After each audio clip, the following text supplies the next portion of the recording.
freedom of conscience and religion is being challenged by laws and regulations imposed by secular society. It's time to hear from the top Christian litigators in the nation who have come forward to tell us the truth and help us defend our faith. Hear ye, hear ye. All rise. Faith on Trial with Defender of the Faith, Deacon Mike Mano, is in session. And welcome to Faith on Trial, where we examine the influence of law and society on people of faith. I'm Deacon Mike Mano, your host, along with Gina Noe, our traveling co-host, who I believe is in Georgia today. Gina? I am in Georgia and getting ready to enjoy a spring break. Very good, very good. Well, we'll send the bloodhounds for you, and we'll find out exactly where you are and drag you back here in another week. But enjoy yourself while you're out there. Yes, I might enjoy the warm weather so much I never come back. I'll tell you this about the warm weather. Don't come back with a tan, or I won't talk to you till it fades. Because that's true. Yeah. Green with envy. Yes, Green with envy. That's yes. right. That's right. You're visiting another school. Is that what you're doing? We have a wedding, actually, a wedding. Boca Raton. Okay. Oh, yes. You're going to be down in Florida. Yeah, don't get a tan. Yes. You come back with a tan, and I'm not going to be happy with you at all. Yeah, it'll be a lot of fun.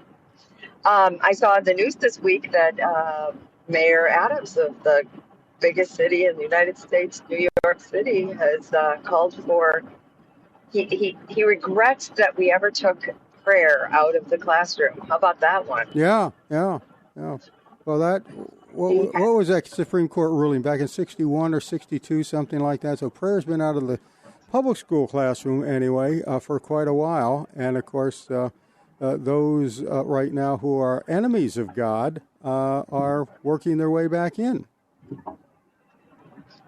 Well, I think that his speech was wonderful, and I think at some point we'll bring parts of it to the program for our listeners to hear, because he made perfect sense. Yeah, what we've all been saying for a long time. One of the problems is we get a lot of words sometimes, but no action. So if he can follow this up with action, sometimes the right words are exactly what we need to hear to motivate people to be brave and speak out. That's right. Well, before we get to what's on the program today, I want to thank the men's group at Sacred Heart Church here in West Des Moines. They hosted me, I guess, last Monday night, to talk to the group about what's going on with our radio program and at the radio station and what's going on in the world that we talk about all the time, the influence of law and society and people of faith. And there was a nice group there, and I had an enjoyable time visiting with them. So thank you to all the folks over at Sacred Heart who did that.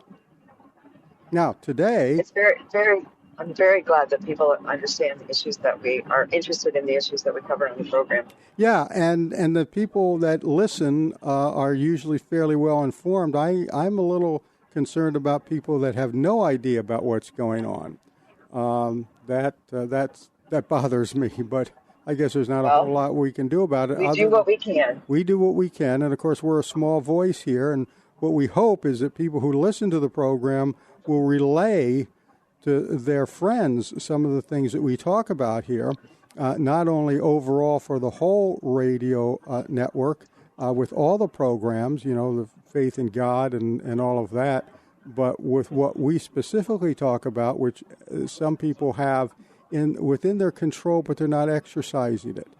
People, all these school boards that we talk about, all the legislators, the Congress people, we vote for them. We, in a way, control them. But if we don't know what we're voting for or against, and we don't know what the individual candidates stand for or against, we don't necessarily make the right decisions. We vote almost automatically. Well, I'm a Republican, so I'm always going to vote for a Republican. Or I'm a Democrat, I'm going to vote the way the union tells me to vote. Whatever it is, we have that, and it's permeating throughout the country, and we've got to stop that. We've got to start looking at these races individually and the candidates individually and understand what the issues are, especially how they affect our faith, and then vote accordingly. And if we start doing that, I think we'll be in a much better position than we are right now. Well said. Yeah. Very well said. All right, we're going to talk. Go ahead. Yeah, who are we? Yeah, who are we? Who do we have today? Okay, today we're going to be talking about abortion and drugs. Okay, we're first going to have Father Ingrid Skop. Did I say Father? Dr. Ingrid. You said Father, Doctor. I'm used to dealing with priests all the time. She's an OBGYN and she's senior fellow and director of the medical affairs for the Charlotte Lozier Institute. Now, a lot of people don't know what that is. We'll have her explain that to us. There is a lawsuit that they are supporting, and I believe they filed an amicus brief in, that is trying to get the FDA to suspend the sale of dangerous and poorly tested abortion drugs in pill form. And there's a lot she has to say about that, and we'll get on with her in just a few minutes.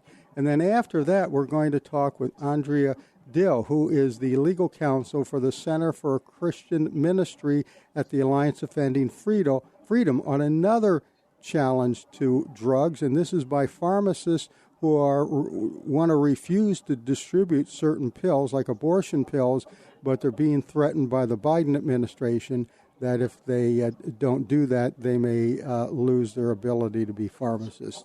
So we'll talk to Andrea about that. And that's an interesting lawsuit because it started in North Dakota, I think it was, and it's being consolidated with something that the Attorney General in Texas is doing.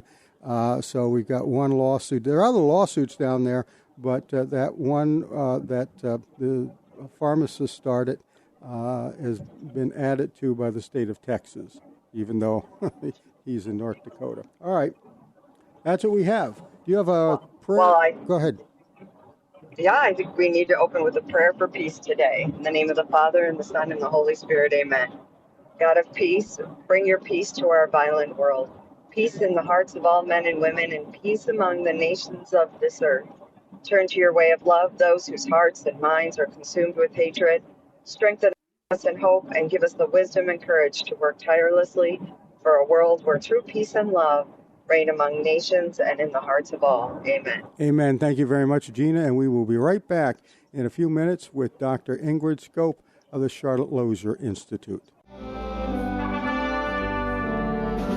And we're back. You're listening to Faith on Trial on Iowa Catholic Radio, and we have with us right now Dr. Ingrid Skop, who is Director of Medical, I had it here just a minute ago, Director of Medical Affairs for the Charlotte Lozier Institute.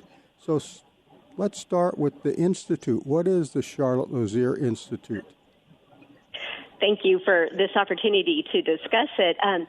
The Susan B. Anthony Pro-Life America, your viewers may know, is a very large pro-life lobbying firm. And they recognized about a dozen years ago that there was a strong need for research, for science and statistics to support the pro-life position.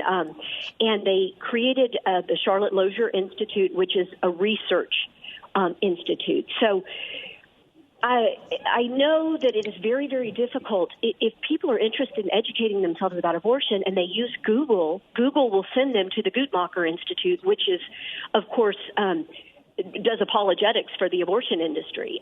So Charlotte Lozier Institute is small, but we have the ability to do very good peer-reviewed research, to do literature searches, and to discuss the issues that are very important from a scientific perspective. So I would encourage people to go there and educate themselves. Now, this would be a real There's been so much misinformation. Yeah, this would be a real scientific exploration as opposed to the phony ones we've been getting all the time. Absolutely. Okay.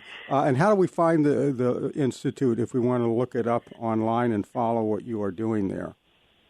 It is Lozier, Lozier, Institute.org. Okay. We have a special page there called abortiondrugfacts.com. We'll be discussing chemical abortion, but there is quite a bit of information there that people can educate and share with their friends. Very good. All right, let's talk about what you are doing with these, or trying to get these drugs removed from circulation, I suppose, that are used in, I guess, the abortion pill. Is that what we're talking about here? Yeah, it is. And just to back up so that everybody really understands, This is not the same as emergency contraception. That's a high dose of hormones that's taken within a couple of days of the act of intercourse to try to prevent fertilization. These are pills that are taken when a pregnancy is known, when there is a living unborn human in a woman's uterus, and these pills are taken with the intent of ending that life. It's 2 pills. Mifepristone has been highly controlled by the FDA because it's known to be dangerous. It is a progesterone blocker. It cuts off the hormonal support, causes the embryo or the fetus to die, and then it's followed in 24 to 48 hours by the second pill, misoprostol, which essentially induces labor to push the tissue out of the woman's uterus. It doesn't always work. Good quality studies internationally tell us that approximately 1 out of 20 women will fail to evacuate all the tissue, even though the FDA limits its use to the first 10 weeks of pregnancy. But those women will often need surgery. And because the abortion industry tells them this pill is safer than Tylenol or a shot of penicillin, they're surprised when they have a complication. They didn't think that could happen. And in many cases, they present to the emergency room in distress, hemorrhaging or infected. And that's how I've gotten involved. I'm an obstetrician practicing in Texas, and I've cared for many of these women in the emergency room. I didn't cause their abortion, but I'm there to pick up the pieces when they have complications. So this lawsuit that's been filed in Texas points at all the different ways that the FDA broke its own rules in order to approve this regimen.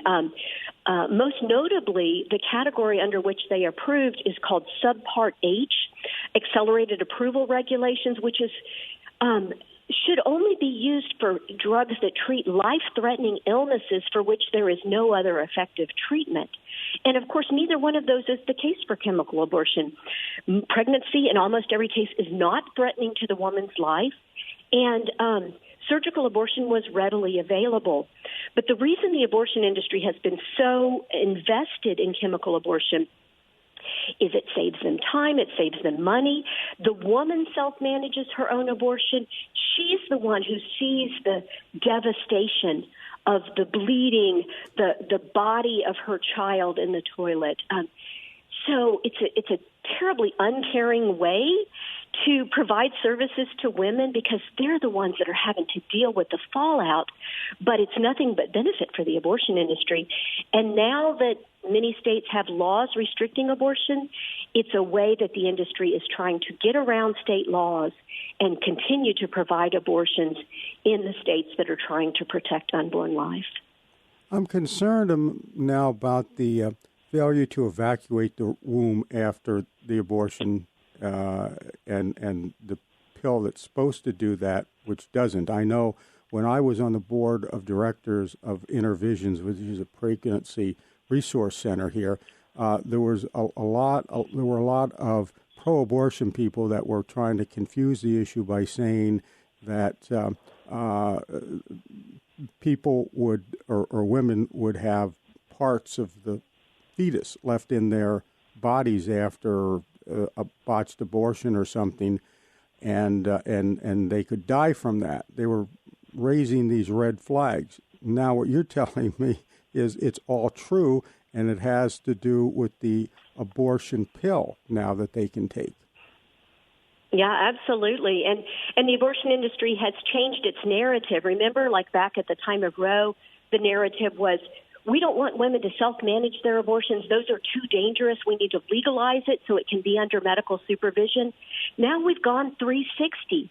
Now they're saying, we want her to self-manage her abortion, and we don't care if there's physician supervision. The FDA, using the COVID pandemic as an excuse, they have progressively loosened the restrictions ever since 2000 when this regimen was approved. But the most one of the recent loosening is horrible for women. They said they wanted to use it or take away the testing so that women could get it by telemedicine, but what it allows is a woman to sit at a computer to order it online from an international distributor to be delivered to her mailbox. And she's estimating her own gestational age. No one's doing an ultrasound. No doctor is laying hands on her. If she's further along than she thinks, she's more likely to fail because there's more tissue. If she has an ectopic pregnancy in her fallopian tube, the chemical abortion drugs do not work on that. It can continue to grow. It can rupture, and women have died from this complication. No one's checking her labs to see if perhaps she needs a RhoGAM shot, which is a standard intervention to prevent future pregnancy complications. And equally as important, no one is documenting that the person ordering the pills is the person who wants an abortion. Sex traffickers, incestuous abusers, coercive boyfriends, they can all pretend to be a woman and order these pills and provide them to a woman whose pregnancy they want to end, whether or not she wants her child. What a horrible thing for the FDA to allow to happen if it professes to care for women. Yeah, now what kind of testing did the FDA do on these drugs before they approved them? They did very limited testing. And in fact, just going back to the politicization, President Clinton reached out to the French manufacturer and said, please bring this drug to the United States. And the studies that were used were not the type of studies the FDA usually requires. I think we saw during COVID, they said, if it's not a randomized, placebo-controlled, blinded trial, it's not good enough to be used for COVID. And yet none of the studies that they used to approve the chemical abortion regimen were that type of high-quality study. The conditions of the studies were not the ones that they approved the use, so they broke their own rules. As I said, they never studied it specifically in a pediatric population. Many women take chemical abortion pills that are under the age of 18. We don't know. Does this affect their sexual development? Does it impair future fertility? Does it work differently in a young woman than an older woman? We don't know the answer to any of those questions because the FDA just decided that wasn't important testing to do. And, of course, the list goes on. It's all documented in the lawsuit if your listeners are interested, but it's just been politicized over and over, and under every Democratic president, the restrictions have been loosened. The supervision has been waived. I know if... Dr. Skop. Oh, go ahead, Gina. Yeah, yes, Dr. Skop. I know I've read in the past that there's OBGYNs are very frustrated because these young ladies end up in their emergency rooms. They don't know where the drugs came from. They suffer these side effects, and there's no central registry to track all these complications so that then Planned Parenthood can advertise the pill as something that's effective and safe, and a majority of the women who ever have used it have found great success. Yeah, I mean, that is absolutely true. There is nothing that mandates any reporting at a federal level. We don't know how many abortions occur in this country. We don't know the complications, and we don't know the maternal deaths associated with them. The abortion industry publishes their own studies. They tell us about the complications that they know about, and they say, oh, look how safe it is, only 1% to 2% failure. But the reality, as you mentioned, the women don't go back to that abortion provider in many cases. They are frightened and they feel betrayed because they weren't told there could be complications. So I've seen many of them in the emergency room. My fellow OB-GYNs have seen many of them. And it wasn't until I really started digging into this issue that I recognized there is no way to track this complication data. So, of course, the abortion industry can say it's safe. They don't know anything different because no one is seeking to find the complications. In 2016, the FDA said, you know what, prior to that time, they did supposedly mandate complication reporting, but it's been documented that probably only 5% or less of the actual complications were reported because the abortion providers routinely ignored that mandate. But in 2016, the FDA said, you know what, we don't want to hear about any more complications unless it kills the woman.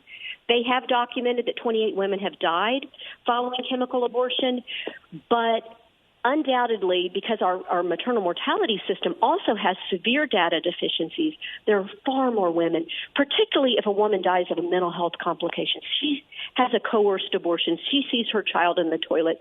She commits suicide in 6 months. We have no way to detect her death and to link it to the fact that she was forced to have an abortion, but undoubtedly that happens.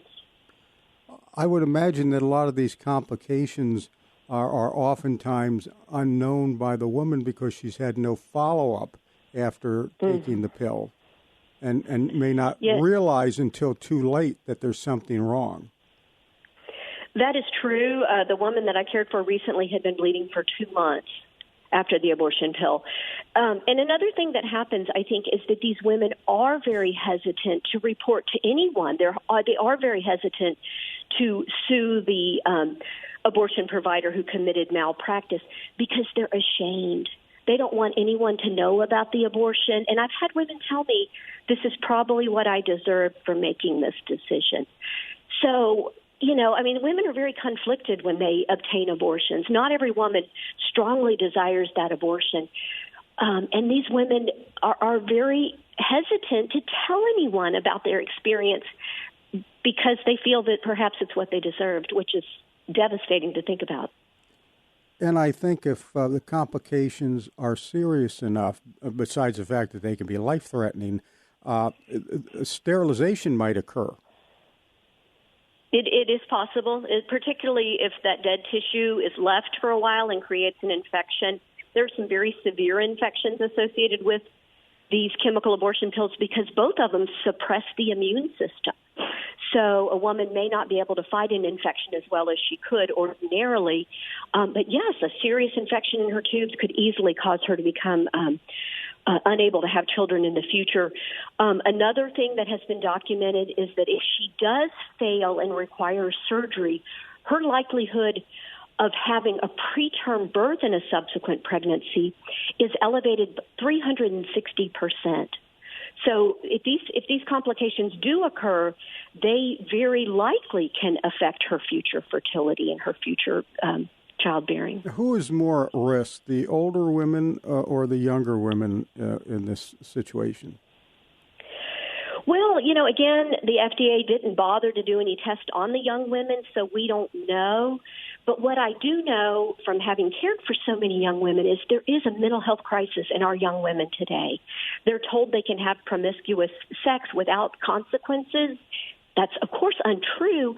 But when they have the consequence of a pregnancy and then turn to the knee-jerk reflex of a chemical abortion and then go through the physical and emotional stress that I've described, what does that do to a young woman's mental health, her anxiety, depression, suicidal ideation, substance use and abuse? We know from studies that women who have abortions are more likely to turn to those type of coping mechanisms. I would argue it probably happens more frequently in young women. But again, because nobody's really looking, we don't have data to support that, but it makes sense that it might. Well, I would think that just common sense would tell you that women who are a bit older probably have a regular physician and are at least getting some medical care every year, physical or something, whereas a young woman who may be in high school or lower than that even doesn't control any of that and would not maybe have seen a doctor for some time, and unless she tells her parents, she's not going to get to see a doctor. Right, and that could be the case. And then, of course, many abortion advocates are strongly trying to take away any parental consent laws. So, again, these young women are engaging in this action without even the support of their parents or a parent to turn to when things go bad, which is, of course, very uncaring way to deal with for these young women. Right. What is the likelihood of a large number of people who are involved with this being forced against their will to take these pills or to even order them in the first place? Well, I mean, we don't have data, but it does make sense, and it has been documented already that women have been provided with these pills surreptitiously when they did not know what was happening, and even way past the gestational age limit of 10 weeks. I believe in Texas and elsewhere in the country, there have been documented cases of third trimester fetuses being delivered because a man provided these pills to a woman. Again, the second component induces labor. So even if it doesn't kill the baby, it can induce labor. It can cause her to have a premature delivery to take these at a gestational age beyond what the FDA has approved. But again, you hear anecdotal reports, but there is nothing in our government that is interested in documenting abortion complications. And so really the only people who are looking and trying to educate the public are researchers like Lozier and the American Association of Pro-Life Obstetricians and Gynecologists, AAPLOG.org, also puts out some great literature about complications. But we're small. We can't. It's very difficult for us to find all of the complications. Right. But we intuitively know they're out there, and more we're trying to get good data to prove that they exist. And that's lozierinstitute.org, correct? People want to keep following. Very good, very good. Well, we appreciate your time. Thank you for joining us today. It's certainly been enlightening, and I hope people will go to your institute website, take a look at some of these things. I know this is a kind of a sleeper issue right now. People don't seem to be talking a whole lot about these pills, but it is serious. It is serious, and I know Gina and I have discussed on the program many times about these suicide pills that you can get, and that we're afraid that some people are being force-fed them that don't know what they're taking. You know, you put it in Grandpa's oatmeal in the morning, and he dies that afternoon, and you get the inheritance. And so this is another way of fooling people into doing something that they might not want to do if they had their wits about them. And, of course, some people who actually want to do this don't know how to appropriately do it and make sure that it's done correctly. Yeah, it's problematic. I mean, there's a widespread disrespect for life in our country, and so we see all of these, things following that, which is I'm so glad that you guys are addressing these issues and educating people, because the mainstream media is not going to tell the American public what is really happening. I know that. Well, Doctor, thank you very much for being with us today. We certainly appreciate it. We'll keep you in our prayers, and we will recommend that website to everybody that they can look it up and find out where this lawsuit is going in that. Excellent. Thank you so much. Thank you. We'll be right back in a few minutes. You're listening to Faith on Trial on the Iowa Catholic Radio Network. And we're back. You're listening to Faith on Trial on Iowa Catholic Radio. And right now we have with us Andrea Dill, who is she is counsel for the Center for Christian Ministry with the Alliance Defending Freedom. All right, Andrea, we've had a lot of people on from the Alliance Defending Freedom. I don't know anybody we've had on from the Center for Christian Ministries, so you might want to explain first what that is and what you are doing there. Yeah, so I'm legal counsel on the Center for Christian Ministries team, which focuses on representing churches and nonprofits and religious schools. With you got your hands full then. Issues. Yeah, there's certainly a lot of cases coming up in that area. Okay. All right. So you keep busy doing that. So you've got now some information on this lawsuit, I guess, that was filed. I'm assuming it was by ADF, filed the original lawsuit by the pharmacist in North Dakota. Is that right? Texas actually brought the original lawsuit challenging the Biden administration's mandate, and then we joined the case with our client, Mayo Pharmacy. Okay, and that's in North Dakota? Yes. Okay, all right. And the pharmacist there, I understand, is a...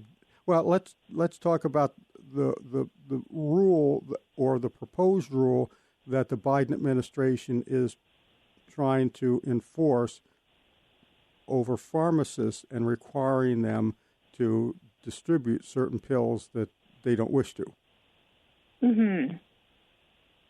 Yeah, so pharmacists should be free to live out their religious beliefs, but the Biden administration is attempting to force pharmacies across the nation who receive federal funding to dispense chemical abortion drugs, even if doing so is against their religious belief. Okay, so if a pharmacist is taking Medicaid patients, for example, or Medicare patients, that would be accepting federal funds? Yes, that's correct. So literally, no pharmacist that expects to stay in business for very long would be able to avoid taking federal funds. Yes. The Biden administration is restricting the religious beliefs of pharmacists across the nation because they're making the pharmacists choose between, violating their religious beliefs by dispensing chemical abortion drugs or receiving federal funding. If they don't receive federal funding, they won't be able to compete with other pharmacies. Okay, and this is something that we see all across the country in all areas where the Biden administration wants to run roughshod over people's conscience rights. Yes. The Biden administration in many situations is restricting religious liberty, and especially in this case where he's attempting to restrict the religious liberty of pharmacists across the nation. Okay. And so tell us a little bit about this pharmacist that you're representing. Yeah, so Mayo Pharmacy is our client, and it's owned by Kevin Martian, who is a devout Catholic and believes that life begins at conception. And so his pharmacy does not dispense drugs for abortion purposes. Also, the pharmacy doesn't dispense contraceptives. And Mayo Pharmacy wants to continue to have the freedom to not dispense chemical abortion drugs, as consistent with Mayo Pharmacy and Kevin's religious beliefs. Now, are these the same type of drugs that people can get online by mail? I'm not aware of whether the drugs can be obtained in those ways. Okay. And what is the essence of the Texas lawsuit that you've joined? Yeah. So the Texas brought the original case to block the Biden administration's attempt to restrict the religious liberty of pharmacists. And we joined that matter to bring in Mayo Pharmacy as our client, who is a pharmacy that also wants to continue to freely live out its religious beliefs. Okay. Are there any other individuals or entities that are joining in that suit as well? Not at this time. Okay. The plaintiffs are Texas and Mayo Pharmacy at this time. And I take it the suit was filed recently. Yes. Okay. Texas filed the suit in February, and just last week we brought in Mayo Pharmacy. Okay. And Andrea? Go ahead, Gina. You mentioned that the pharmacist, Mr. Martian, because of his religious conviction, does not dispense even birth control pills or medication. Has this been going on for a while, and did he just come under persecution since the Biden administration's enforcement of their desire anyway to have the abortion pill universally available to all women? I'm sorry, could you repeat the question? Well, I'm wondering if, that's okay. I am traveling, so it's hard to hear me. Mr. Martian has never dispensed birth control medication as long as he's owned this pharmacy. So he's only now, because of the push to have abortion medication widely available, is his license coming under attack because of the Biden administration, or has he always had this issue with the federal government not reimbursing him for medication?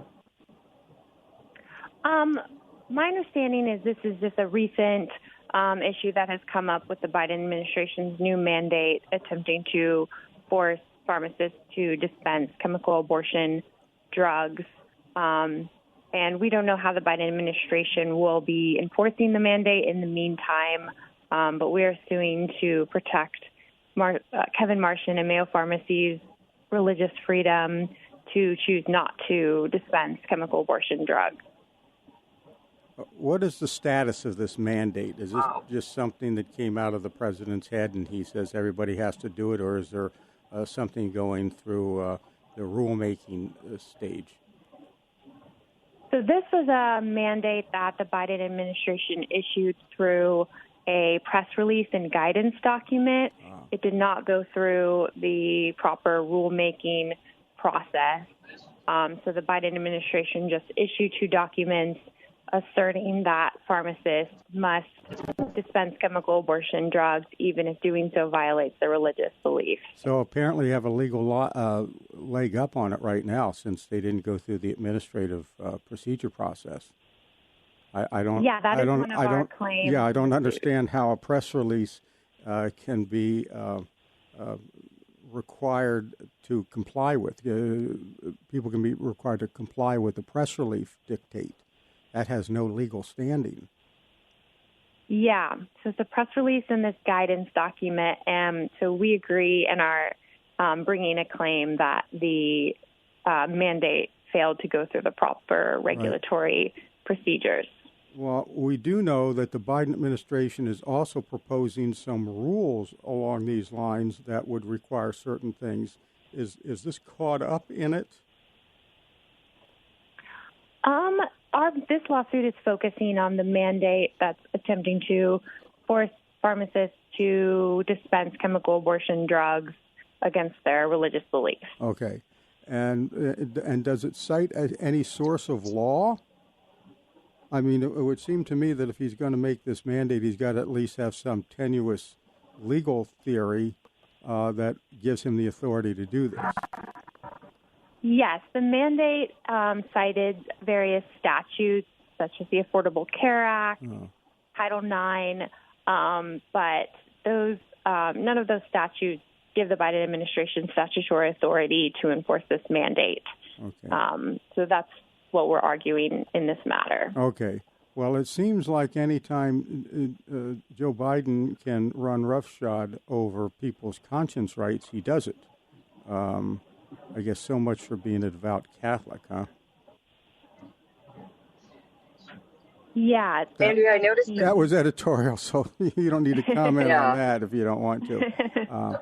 But go ahead, Gina, you had something? I did notice this week that there was a story about within the last week about the Walgreens pharmacies. They had initially reported or issued a press release that they were not going to distribute these abortion pills. Now they're kind of backpedaling and saying only where it's not legal. But will that help your case at all to know that the Walgreens pharmacists have kind of come out and said this isn't really something we want to be distributing? We haven't looked into the impact that would have on this matter. This matter is just focusing on the fact that pharmacists should be free to live out their religious beliefs, and clearly this mandate is unconstitutionally violating pharmacists' religious beliefs. I think the deal with Walgreens was there are some states that now have adopted legislation that prohibits these pills or certainly curtails the large-scale use of them, that Walgreens, I think, had apparently been confused about whether they could distribute these drugs in those states or not. And I think, if memory serves me correctly, that they've decided that if it is illegal in the state, they're not going to either distribute them or mail them into that state. Now, that's my that would certainly be a good decision, and the Biden's mandate, the pharmacy mandate, is certainly inconsistent and conflicts with state laws making abortion illegal, including laws in Texas. Mm-hmm. Mm-hmm. Yeah, which of course, since more lawsuits related to the abortion pill as we move forward. Yeah. So now, are there other things that the ministry group that you work with there are looking into right now that have to do with federal or state mandates against conscience rights? I'm not working on any other matters that I could comment on Okay. at this time. But ADF certainly has other cases relating to the chemical abortion drugs and challenging both the FDA's approval of those drugs and other Biden mandates attempting to force people to perform or dispense drugs that induce abortion against their conscience. Okay. And I take it right now, since this has been recently filed, that there's been no orders or anything involved in this case other than maybe the routine orders for pretrial conferences and that. So I guess what I'm asking is, are you asking for a temporary injunction against the Biden administration from enforcing this, I guess, press release? At this time, we filed the amended complaint last week, and at this time, we haven't filed for any preliminary or emergency injunctions, and haven't decided how we'll be moving forward with the case.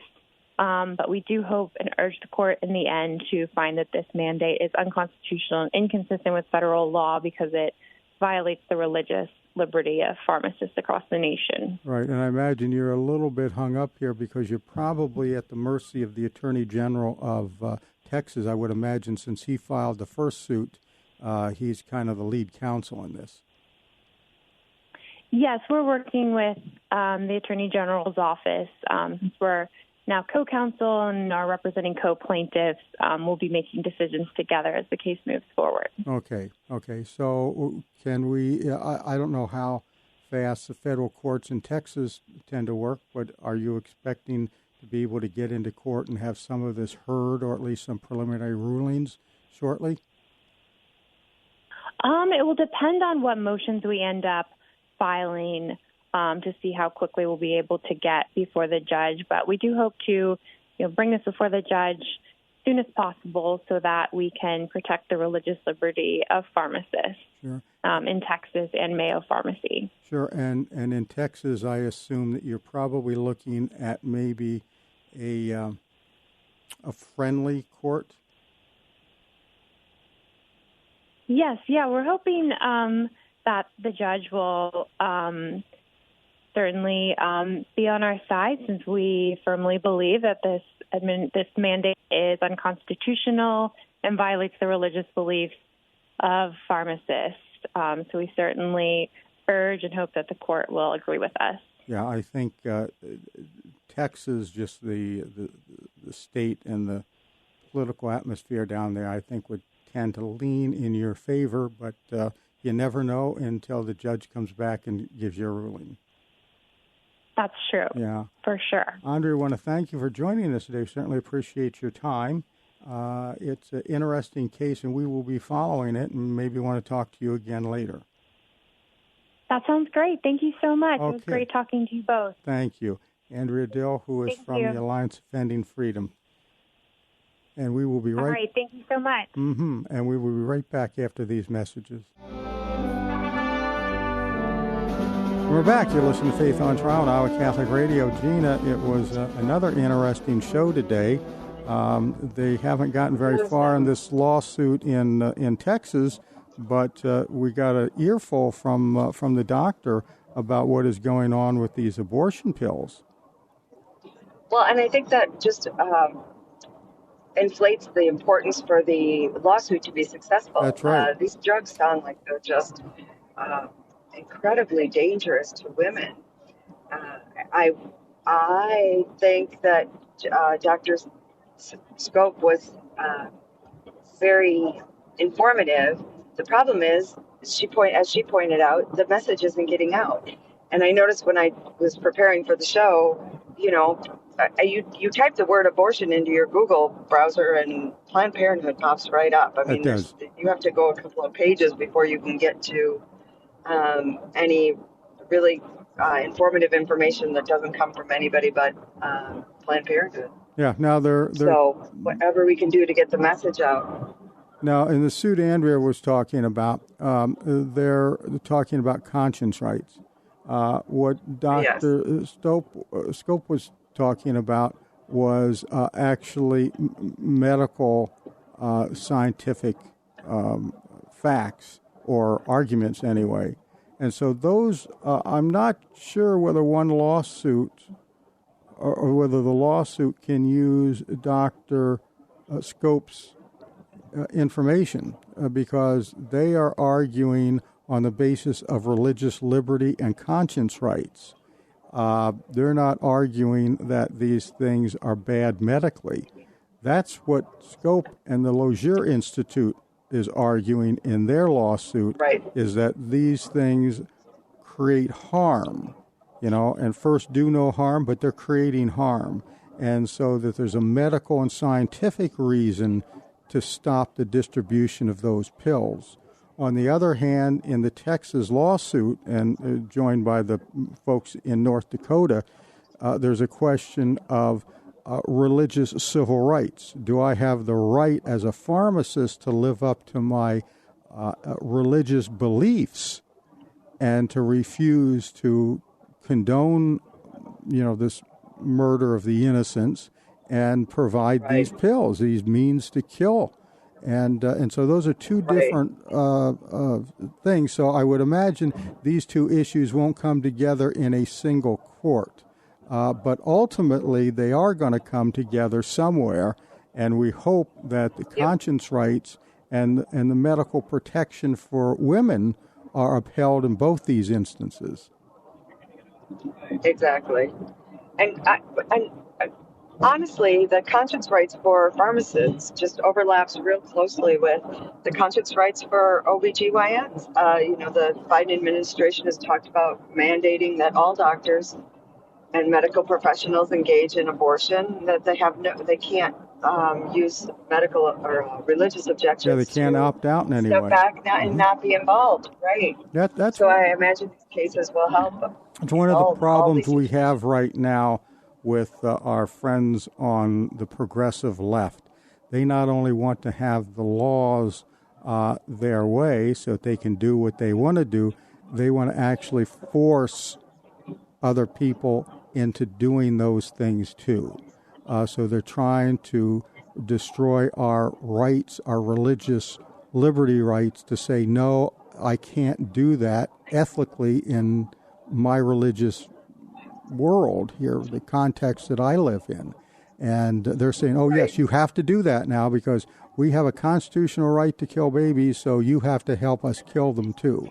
And that's what's going. That's one of the things that's going on here. And I think this is why, one of the reasons why they're ultimately going to lose that fight, because people are going to say you can't infringe on us over everything, and there will be a pushback to that. But that pushback hasn't seemed to come just yet. So we'll look forward to that day when it does come. Noticed something we got from our friend Tony Perkins at the Family Resource Center. About LGBT entertainment at military bases, which seems kind of odd. This happened last summer, actually, the story you sent to me. The Nellis Air Force Base in Nevada hosted a Drag-Unellis event where they had drag queens from Las Vegas to entertain the troops. And he also... Well, go ahead. I was going to say, when I was in the Army, they weren't drag queens. they were loosely clad women and loosely other ways, too, who would get up and show themselves for the entertainment of the troops. Well, and it certainly wasn't uncommon years ago to do those or entertain the troops with those kinds of shows. I think with the introduction of women in the military, some of that has been toned back quite a bit, and the shows have become a lot more tasteful. But the Navy, the Air Force defends it, saying it's essential to the morale and the cohesion and readiness of the military. I don't see it, but my eye it is. Hopefully they know what they're doing. We're just about out of time. Let's close with our Defender's Prayer. St. Michael the Archangel, defend us in battle, be our protection against the wickedness and snares of the devil. May God rebuke him, we humbly pray, and do thou, O Prince of the heavenly host, by the power of God, thrust into hell Satan and all the evil spirits who prowl about the world seeking the ruin of souls. Amen. That's about it for today. I want to thank our guests who were with us today, and thank you all for listening. And we will see you again. In the meantime, have a blessed and peaceful week. Our freedom of conscience and religion is being challenged by laws and regulations imposed by secular society. Faith on Trial, with Defender of the Faith, Deacon Mike Mano. Faith on Trial on Iowa Catholic Radio, iowacatholicradio.com, and the Iowa Catholic Radio app.